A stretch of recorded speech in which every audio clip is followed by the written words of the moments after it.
अस्सलाम वालेकुम। आज एक नए अफसाने के साथ आपकी खिदमत में हाजिर हूँ, लेकिन प्लीज़ मेरे चैनल को ज़रूर सब्सक्राइब करें। आपकी सब्सक्रिप्शन मेरी हौसला अफजाई है। लाइक के बटन को भी प्रेस कर दिया करें और मेरी वीडियोस को दूसरों के साथ भी शेयर किया करें। काइंडली मेरे इस चैनल को आगे बढ़ाने में मेरा साथ दें। फेसबुक, व्हाट्सएप नीज हर सोशल ऐप पर दुख की शायरी नजर आती है। इसी दिसंबर में एक बेचारी लड़की भरी जवानी में खुदा को प्यारी हो गई। पिछले दिनों की निस्बत आज मौसम काफी सर्द है। एनी ने अपनी दोस्त दानिया से कहा, कुछ साफ नजर नहीं आ रहा, स्मोक है ना इसलिए। दानिया ने भी जवाब दिया। एनी और दानिया 4 सालों से एक ही मोहल्ले में रहती थीं। दोनों एक ही कॉलेज में पढ़ती थीं, इसलिए इकट्ठी कॉलेज आती और वापस जाती थीं। कॉलेज उनके घर से तकरीबन 1 किलोमीटर दूर था। उस दिन भी एनी, दानिया और कॉलेज की दूसरी लड़कियां जो कि उसी रास्ते से जाती थीं, कॉलेज के लिए जा रही थीं, जब एन उसी वक्त एक तेज रफ्तार बाइक उसके बैग को टच करते हुए आगे गुजर गई। एनी मुश्किल गिरते गिरते बची। तुम ठीक हो एनी? दानिया ने उसे संभालते हुए पूछा। एक दो और लड़कियां भी पास आ गईं। ठीक हूँ, एनी ने फक्त इतना कहा और आगे चलने लगी। बाइक सवार ने कुछ दूर जाकर बाइक को रोका और मुस्कुराती नजरों से पीछे मुड़कर देखा। बदतमीज गधा, एनी ने ज़ेरे लब बुड़बुड़ाया और नजरें झुकाकर चलने लगी। दिल में यही खौफ था कि अगर किसी ने ये सीन देख लिया तो मेरा कॉलेज हमेशा के लिए बंद हो जाएगा। उसे लगा ये बात यही खत्म हो जाएगी, लेकिन कहाँ ऐसा होने वाला था। भला किसी के चाहने या समझने से भी कुछ होता है क्या?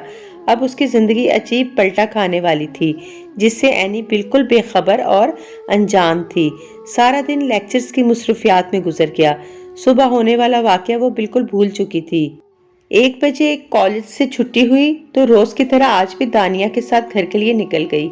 उसकी आदत थी कि छुट्टी के वक्त सबसे पहले कॉलेज से निकलने वाली वही होती थी। धूप कितनी अच्छी लग रही है ना, दिल करता है यहीं बैठ जाएं। एनी ने आहिस्ता से सरगोशी की।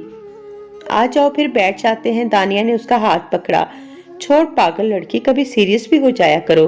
दानिया की शरारत से हल्की सी मुस्कुराहट उसके चेहरे पर आई, जो कि नकाब में ही कहीं खो गई।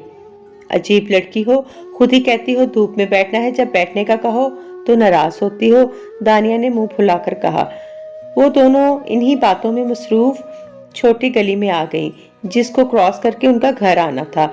गली में इस वक्त कोई भी ना था। अचानक उन्हें सामने गली में वही सुबह वाला लड़का बाइक पर बैठा हुआ नजर आया। चलो दानिया, दूसरी गली से चलते हैं। एनी उसे सामने देखकर डर गई, इसलिए उन्होंने अपना रास्ता बदल लिया। अरे तुम डरो नहीं, इसकी ऐसी की तैसी, दानिया से खींचती हुई आगे ले आई। उस लड़के ने बाइक स्टार्ट की और तेज रफ्तारी से उन दोनों के पास से गुजर गया, लेकिन अब की बार उसने एनी की फाइल पर एक कागज फेंका। एनी ने फौरन वो कागज जमीन पर फेंक दिया और तेज कदमों से चलने लगी। उसका दिल धक धक करने लगा। दानिया ने वो फोल्ड किया हुआ कागज उठा लिया और मुस्कुराने लगी। तुम्हारे लिए नामालूम आशिक का खत आया है एनी, पकड़ लो इसे, यूं तो हीन नहीं करते। दानिया ने मजाक से कहा। जबान बंद करो दानिया, तुम्हारे मुंह से ऐसी बात निकली भी कैसे? किसी ने सुन लिया तो खैर नहीं होगी। एनी गुस्से में आ गई। उसका दिल किसी तौर थमने का नाम ही नहीं ले रहा था। वो तकरीबन दौड़ती हुई घर दाखिल हुई। उसने ये भी न देखा कि दानिया पीछे आ रही है या नहीं। अस्सलामु अलैकुम अम्मी जी, एनी ने उसी घबराहट में सलाम किया। वालेकुम अस्सलाम, खैर तो है, इतनी घबराई हुई क्यों हो? माँ थी ना? वो फौरन अपनी बेटी का लहजा पहचान गई। कुछ नहीं अम्मी, बस थक गई हूँ। एनी ने बात को टालना चाहा। कुछ देर तक एनी अपनी घबराहट पर काबू पा चुकी थी। सारी रात वो यही सोचती रही कि अब क्या होगा। अगली सुबह फिर वही माजरा हुआ। वो लड़का कॉलेज वाले रास्ते में खड़ा था। जैसे ही उसने एनी को देखा, उसके चेहरे पर मुस्कुराहट आ गई। एनी खामोशी से गुजर गई। कॉलेज में दानिया और एनी का एक पीरियड फ्री था, इसलिए दोनों ग्राउंड में आकर बैठ गई।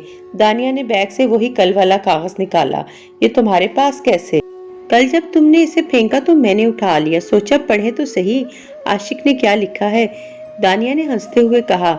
उसने सफा खोला तो अंदर खत लिखा हुआ था। प्यारी अनजान लड़की, अस्सलामु अलैकुम। दानिया ने तकरीबन बुलंद आवाज में पढ़ा। ये तो शुक्र है इस वक्त ग्राउंड में कोई नहीं था, वरना आहिस्ता बोलो दानिया, मुंह की जगह माइक लगवा लिया है क्या? एनी ने उसके मुंह पर हाथ रखा। मुझे पता है आप मुझे बीच रास्ते देखकर बहुत खफा होती हैं, लेकिन मैं क्या करूं? जब तक आपको देखूं ना दिन ही नहीं गुजरता। पिछले 2 महीनों से मैं आपके पीछे इन सड़कों पर घूम रहा हूं, लेकिन कभी आपको महसूस नहीं होने दिया। खुदा गवाह है कि मैं आपसे कितनी मोहब्बत करता हूँ। क्या आप भी मेरे लिए यही जज्बात रखती हैं? अपने जज्बात से जल्द अज जल्द आगाह कीजिएगा। आपका अब्बास।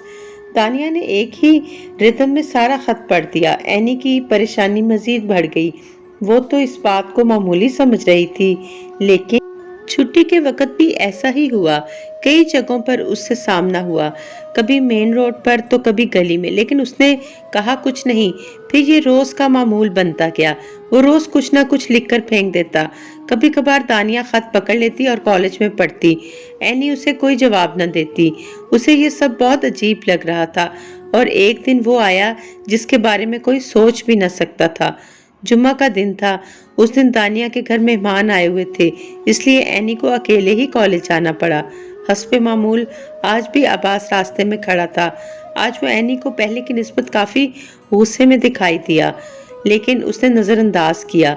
छुट्टी के वक्त सारे रास्ते उसने अब्बास को ना देखा। उसे हैरत हुई, क्योंकि पिछले 18 दिनों से वो किसी भी दिन उसके सामने ना आया हो, ऐसा नामुमकिन था। खैर दिली दिल में एनी शुक्र अदा कर रही थी। जैसे ही वो गली में आई, सामने अब्बास पुराने अंदाज में खड़ा था। एनी वापस पलटने की बजाय सीधा ही आगे बढ़ने लगी कि उसने कौन सा कुछ कहना है।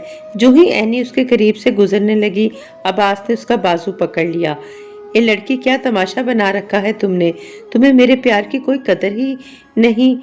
गली के बीचों बीच बगैर कुछ सोचे समझे वो एनी से मुखातब हुआ। छोड़ो मेरा बाजू, क्या बदतमीजी है। मतलब तुम्हारा इनकार है? पिस्टल से गोली निकली, ठा की आवाज आई और सीधा एनी के दिल में पेवस्त हो गई। एनी उसकी बाहों में ही जमीन पर गिरती चली गई। एक और गोली चली, लेकिन अब की बार गोली एनी को नहीं बल्कि अब्बास के दिमाग में लगी, और वो भी उसके साथ ही जमीन पर गिर गया। अहले मोहल्ला में खौफ व हरास फैल गया। उनमें से किसी एक ने पुलिस को कॉल की। पुलिस ने जाए वकूआ पर पहुंचकर दोनों लाशों का जायजा लिया। मोहल्ले वालों ने सारी रुदात बता दी। रेस्क्यू एहलकार लाशों को हॉस्पिटल ले गए, जहां आगे की कार्रवाई होनी थी। अहले मोहल्ला के तवसत से लड़की के घर वालों का पता लगवाया गया।